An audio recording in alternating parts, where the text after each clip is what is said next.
Hello everyone, welcome in our 8th lecture. In the previous lecture, we have discussed the limit test for aluminium and limit test for arsenic. Now in this lecture, we are going to discuss the limit test for heavy metals, chlorides and ions.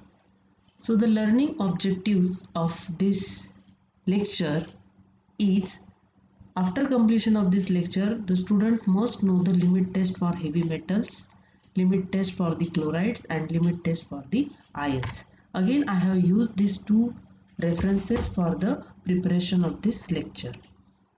So we start with the first, that is limit test for the heavy metals. The limit test for heavy metals is designed to determine the content of metallic impurities that are colored by hydrogen sulfide or sodium sulfide under the condition of the test. The heavy metals means metallic impurities may be in the form of iron, copper, lead, nickel, cobalt, bismuth and antimony. Okay, means these metallic impurities present in the pharmaceutical substance and they shows the limit test for the heavy metals. The limit test for heavy metals is indicated in the individual monograph in the terms of ppm of the lead. In Indian Pharmacopoeia had adopted three methods, method A, B, C for the limit test of the heavy metals. So student, one by one we see these three methods. So first we see the principle of this method. Method A, B, C are based upon the reaction of heavy metal ion with hydrogen sulfide. Here the reaction is given. Heavy metal ions, they react with the hydrogen sulfide or the disodium sulfide. Then in the method A and B or the disodium sulfide in method C. Means in the A and B method, they heavy metals react with the hydrogen sulfide, and in the C method heavy metal react with the sodium sulfide, okay, leading to the formation of a heavy metal sulfides.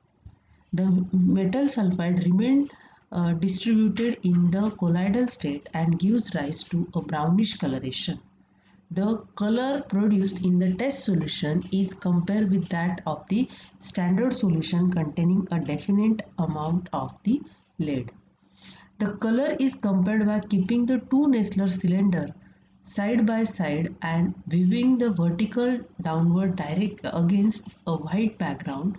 A usual limit of the heavy metals as per the IP volume, Indian Pharmacopoeia volume, is 20 ppm. Okay, so by observing the color we can find out the limit test of the heavy metals. So we start with the first method, method A. This A method is applicable for those substances which gives a clear colorless solution under a specified condition of the test. Means the pharmaceutical substances, they gives a clear solution. For that we use a method A. In this case, we prepare two solutions. One is standard solution, another one is a test solution. How to prepare the standard solution? Pipette out 1 ml standard lead solution into a Nessler cylinder labeled as a standard and dilute with the 25 ml water. Adjust the pH between 3 to 4 by adding acetic acid or the ammonia solution. We maintain the pH, that is in between 3 to 4. And after that we dilute to 35 ml with the water and mix it well. In this way we prepare the standard solution. How to prepare the test solution? Take 25 ml of solution prepared as directed in the individual monograph into the Nessler cylinder and labeled as a test. Or we dissolve a specified quantity of the substance in a water to produce a 25 ml. Again we adjust the pH in between 3 to 4 by adding acetic acid and ammonia solution, and after that we dilute it up to 35 ml with the water. Okay, once we prepare the standard and the test solution, the next step is the procedure. We take 10 ml freshly prepared hydrogen sulfide H2S to each of the Nessler cylinder, containing test solution and the standard solution respectively. Mixed well, dilute to 50 ml with water and allow to stand for 5 minutes. Okay, compare the color by viewing vertically downwards over a white surface. The color produced with the test solution is not more intense than that produced with the standard solution. Means color it should be lower intense, okay, not more intense. Okay, preparation of the standard lead solution, how it prepare?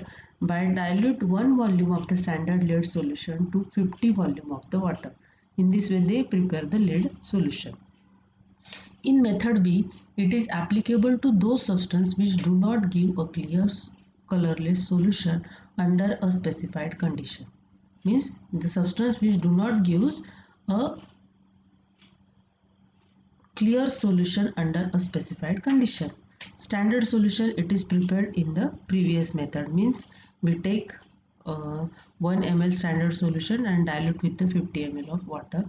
So in this way we prepare the standard solution.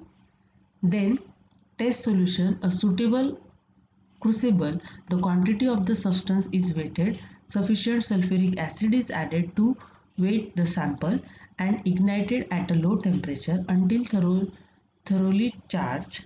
To the charged mass 2 ml nitric acid and few drops of sulfuric acids are added, heated copiously until white fumes are no longer evolved. Ignite preferably in a muffle furnace at 500 to 600 degrees Celsius. So in short we say that calcination is done. So whatever impurities are there, they get removed until the carbon is completely burned off. It is cool. 4 ml of hydrochloric acid are added, covered, designated on the water bath for 15 minutes, uncovered and slowly evaporate to dryness on a water bath.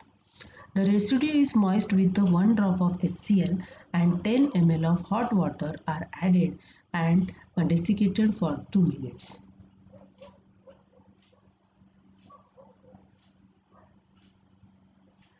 Residue is moist with the 1 drop of HCl and 10 ml of hot water are added and digested for a 2 minutes. Ammonia solution is added dropwise until the solution is just alkaline to a litmus paper. Dilute with the water to 25 ml and adjust the pH in between 3 to 4 by adding acetic acid solution. If filtered, it is filtered and filtrate transfer into the Nessler cylinder diluted with the water to about 35 ml and mixed it. Procedure is same. Okay, so in this way the method B. So method B, it is only applicable to those solution which does not give a clear solution under a specified condition. Then method C, it is applicable to those substances which gives the clear colorless solution in sodium hydroxide. When we add sodium hydroxide, then it gives the clear solution. For such substances we use the method C. Standard solution is prepared and test solution is also prepared. So for the standard solution, we pipette out 1 ml standard lead solution, label it as standard. Then we add 5 ml dilute sodium hydroxide solution to get a clear solution. Dilute the 50 ml with water and mix. Test solution is prepared by placing 25 ml of solution prepared as directed in the individual monograph into the Nessler cylinder labeled as a test, or dissolve to the specified quantity of the substance in 20 ml of water and 5 ml of dilute sodium hydroxide solution. Dilute to 50 ml with the water. Okay. In the procedure, once we prepare the standard solution and the test solution, then we next step is the procedure. Add 5 drops of sodium sulfide. So in the principle we have seen that if method A and B is there, in that we add hydrogen sulfide, and in the method C we add sodium sulfide solution to each of the Nessler cylinder containing the standard solution and the test solution respectively. Mix it well and allow to stand for 5 minutes and compare the color by weaving vertically on downwards over the white surface. The color produced with the test solution is not more intense than that the produced with the standard solution. Means same. The color is not more intense than the standard solution. So in this way, if the color is more intense, then the limit test get fail. If the color is not more intense than the standard solution, then limit test of heavy metal get pass. Okay. In this way, the limit test of heavy metal perform. Next limit test is limit test for the chloride. The principle is that the limit test of the chloride, it is based on the reaction of soluble chloride. This is the soluble chloride present as impurities with a silver nitrate in presence of dilute nitric acid to form a silver chloride, which appear as a solid particles or the turbidity. Opalescence means what? Turbidity in a solution. Okay. So the silver chloride produced in the presence of dilute nitric acid make the test solution turbid. The extent of turbidity depend upon the amount of chloride present in the substance. Is compared with the standard turbidity produced by the addition of the silver nitrate to the standard solution having known amount of chlorine and same volume of dilute nitric acid is used as a test solution. Okay, so here one figure is given, that is limit test for the chloride. So this is a soluble chloride. It react with the AgNO3. It form a AgCl precipitate. Means turbidity it is formed. So here the 50 ml, 15 ml sample is taken. Here 10 ml standard chloride and 5 ml water is taken. This is the standard solution and this one is the test solution. Then we add 1 ml nitric acid. Then same, here also we add 1 ml nitric acid. Then distilled water 50 ml. So we add 50 ml distilled water and 1 ml AgNO3. Okay, when we add all these things, we observe the turbidity. Okay, turbidity is formed. So here again the how to prepare the test sample and how to prepare the standard compound. The procedure is given. A specified weight of compound, it is dissolved in water, or the solution it is prepared directed in the pharmacopoeia and transfer into the Nessler cylinder. Take 1 ml of 0.05845 weight by volume solution of sodium chloride in Nessler cylinder. In this way we prepare the standard solution. Add 1 ml nitric acid, again add 1 ml nitric acid, 50 ml water, 50 ml water. Then add 1 ml AgNO3, 1 ml AgNO3. Keep aside for 5 minutes, keep aside for again 5 minutes. Then observe the turbidity, observe the turbidity. In this way, the test and standard compounds are prepared and procedure is in this way. Then what is the observation? If the turbidity produced in the sample solution should not be greater than the standard solution, means it is not greater than the standard solution. If the turbidity produced in the sample solution is less than the standard solution, the sample will pass the limit test of the chloride, and vice versa. Means this turbidity is more than the standard, then limit test get fail. Okay, in this way the limit test of chloride is performed. So what is the role of nitric acid here? This nitric acid is added in the limit test of the chloride to make the solution acidic and helps a silver chloride precipitate. Okay, to make a solution turbid at the end of the process, as dilute HNO3 is insoluble in AgCl. Okay, so MCQ question, it is also asked for this reason. Okay, so you have to understand this reason. Then the next is limit test for the iron.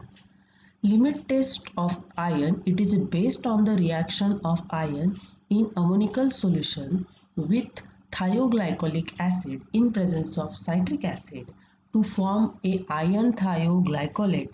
That means ferrous thioglycolate complex, which produces the pink to deep reddish purple color in alkaline media.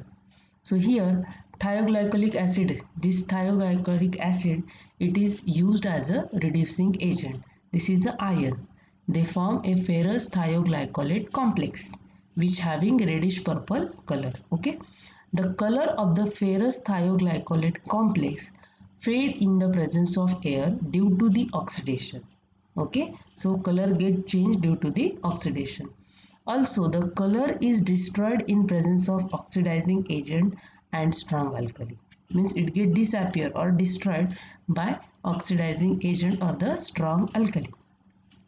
The purple color is developed only in alkaline media, so ammonia solution is used. But ammonia react with the iron, forms a precipitate of a ferrous hydroxide. Thus, the citric acid is used to prevent the precipitation of iron with ammonia by forming a complex with the iron as a iron citrate. Okay, so by using these two, they form a precipitate. That's why they use the citric acid to prevent the precipitation. Okay, again here the procedure is given how to prepare the test solution and the standard solution. So first we see the test solution. Sample, it is dissolved in specified amount of water and then volume is made up of a 40 ml. Then add 2 ml 20% of citric acid.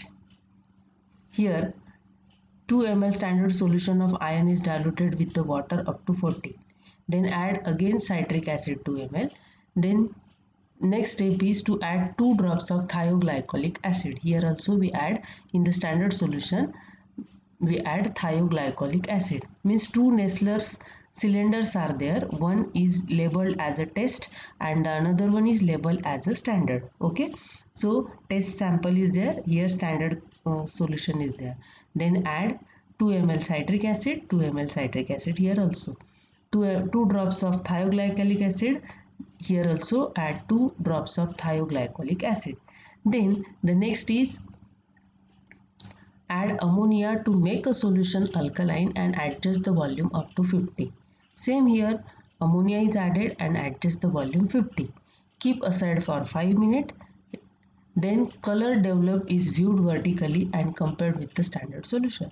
Here also the color developed, that is viewed with vertically and compared with the standard solution. All the reagents used in the limit test for the iron should be themselves be iron free. Then and then this limit test shows a clear result. Okay, this note is very important. If the turbidity is more intense, then the limit test get failed. If the turbidity is less intense, or here turbidity is not found, color is more intense, then fail, and color is less intense, then the limit test passed. So here the purple color produced in the sample solution should not be greater than the standard solution. If the purple color produced in the sample is less than the standard, the sample will pass the limit test of the iron and vice versa. Okay, so what is the reason here? Again, this reason, it is important for the MCQ question. Citric acid form a complex with the metal cation and helps a precipitation of iron by ammonia by forming a complex with it. Okay, citric acid, it form a complex. Then thioglycolic acid helps to oxidize iron Fe2 to Fe3. Okay, ammonia is added to make a solution alkaline. The pink color is visible only in the alkaline media. The color is not visible in acidic media. That's why we add the ammonia. As a ferrous thioglycolate complex decomposes in high acidic media. Okay, so this is the observation. So in this way we complete the lecture. In the next lecture we will see the remaining limit test. Okay, thank you.